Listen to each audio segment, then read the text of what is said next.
and be brave. You are born into the dazzling light of day. Go and be wise. You are born upon an earth which needs new eyes. Go and be strong. You are born into a world where love rights wrong. Go and be brave. Possess your soul that you alone can see.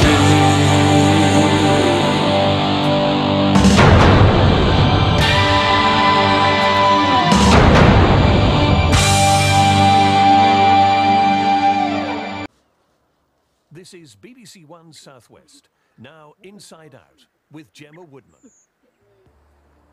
Hello and welcome to Inside Out Southwest, stories and investigations from where you live. What do we want for Dennis? Justice! Tonight, veterans on trial.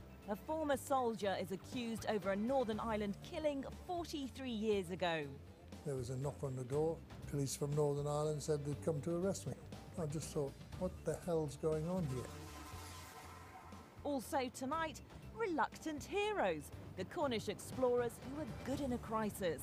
All of a sudden we've become these sort of guardians of Cornwall, doing the things that other people don't want to do. And Nick Baker visits the land of throwback farming, not just good for wildlife. Everybody was happy, no moaning, no groaning. Go and have their pint in the evenings, back to work on time in the morning. I'm Gemma Woodman and this is Inside Out Southwest.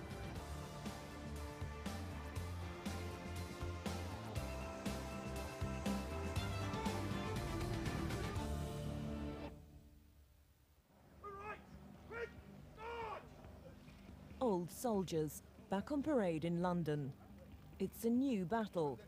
This time, they're taking on their own government. Can you imagine in America, soldiers who fought against Al-Qaeda, ISIS, being sold as?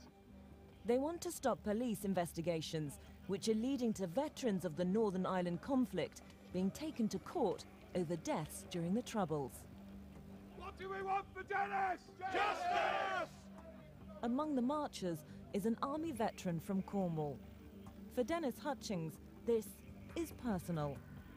After a long police inquiry, he's facing criminal charges in relation to the death of a young man 43 years ago. So I just want to say a big, from the bottom of my heart, thank you to you all for your support. Not just today, but what's happened over the previous 2.5 bloody years.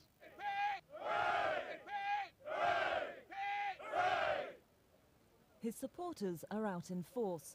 Others have come to represent the man who died in the incident, John Pat Cunningham. We didn't plant bombs and blow innocent people to pieces. We didn't go to Birmingham and plant bombs in pubs. And you stand there trying to represent one man? Shame. The guy that blew up my regiment is now walking free. Shame on you.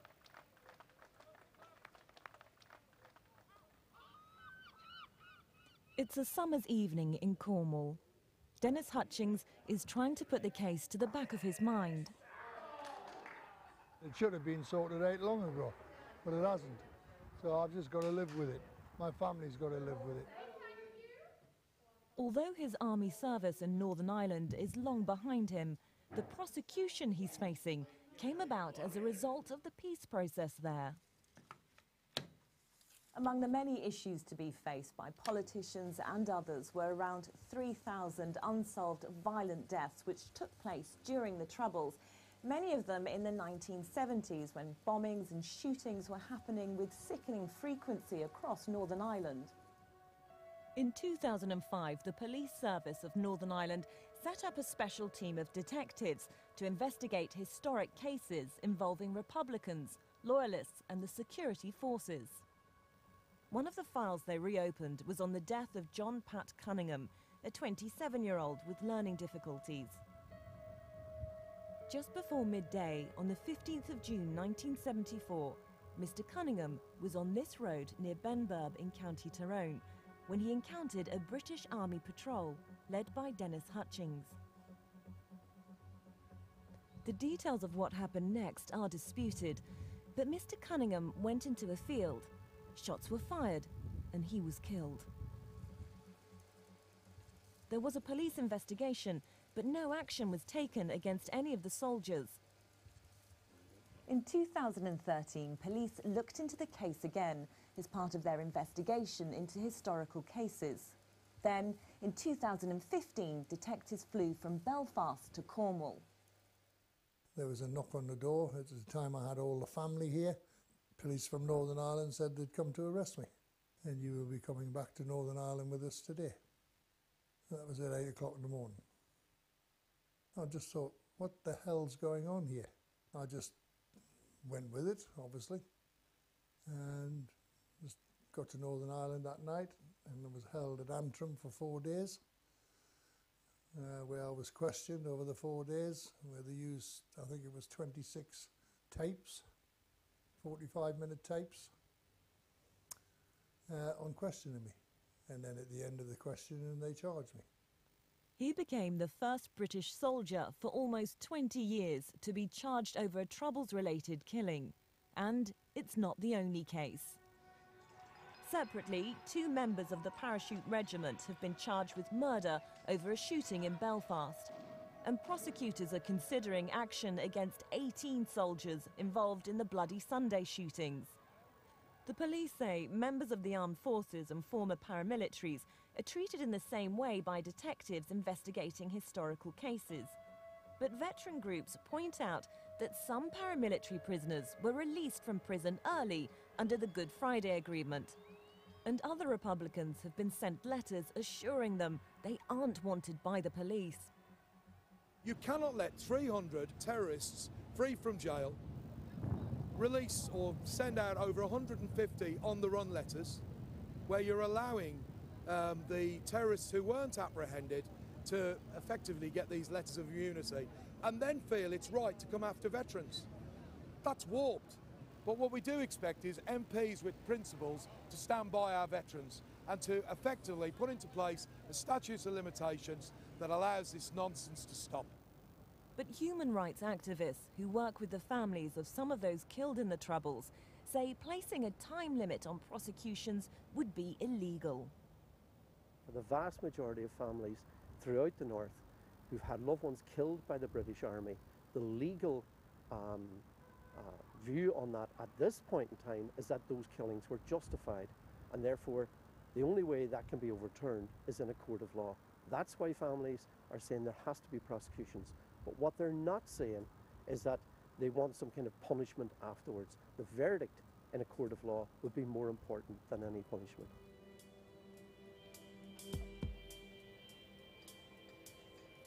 It's June, and Dennis Hutchings is leaving Cornwall to return to Northern Ireland for another court hearing.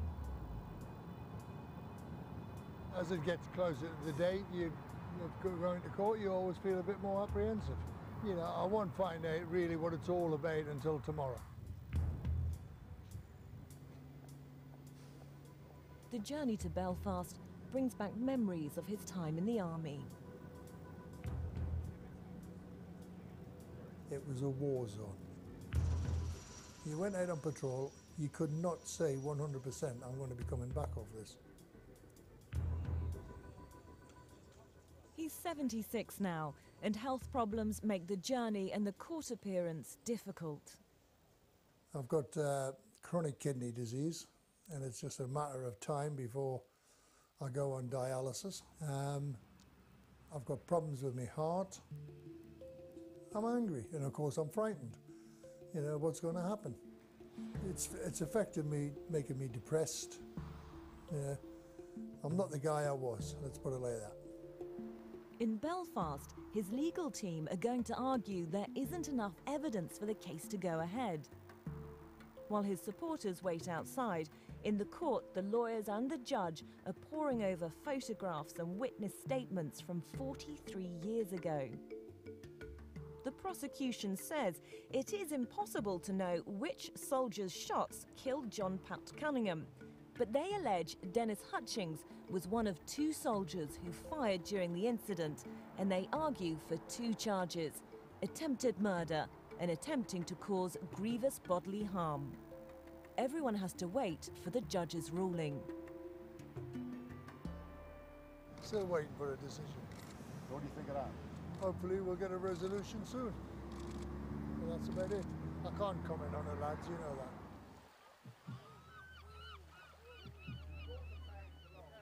Back in Cornwall a few days later, and there's a call from one of his legal team.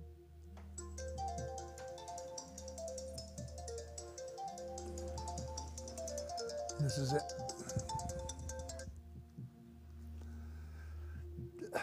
Hello, Stephen. Bit apprehensive. We got a trial on both charges.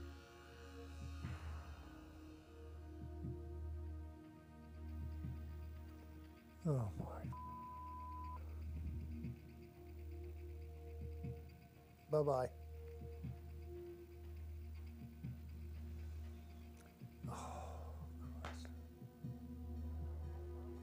As the case gets closer, Mr. Cunningham's relatives and supporters gather at the scene of the shooting near Benburb. Charlie Agnew is John Pat's nephew. For over 40 years, there's never been an explanation, never been nothing. What we would like to see, we'd like some clarification of what happened on the day. We'd like somebody to stand up and tell us what happened. The impact of the family's been massive. John Pat, as was said, had a mental illness. He was a vulnerable adult, so it's weighed very heavy on my mother, who's 83 years of age now. What happened to John Pat Cunningham will be settled in a criminal trial. There are many other unresolved deaths and a desire for answers. But the veterans see prosecutions as a betrayal.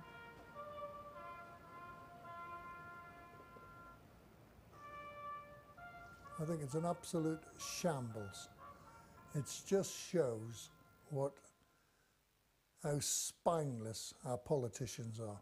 They send you out there to do the job, they give you the paperwork to tell you how to do it, you know, and then totally ignore you once it's finished, and then just you fodder. Dennis Hutchings is expecting to go back to Belfast to stand trial in the new year. With no political agreement over how to deal with Northern Ireland's past, police investigations continue. Part of a peace process which, for some, has brought no peace of mind.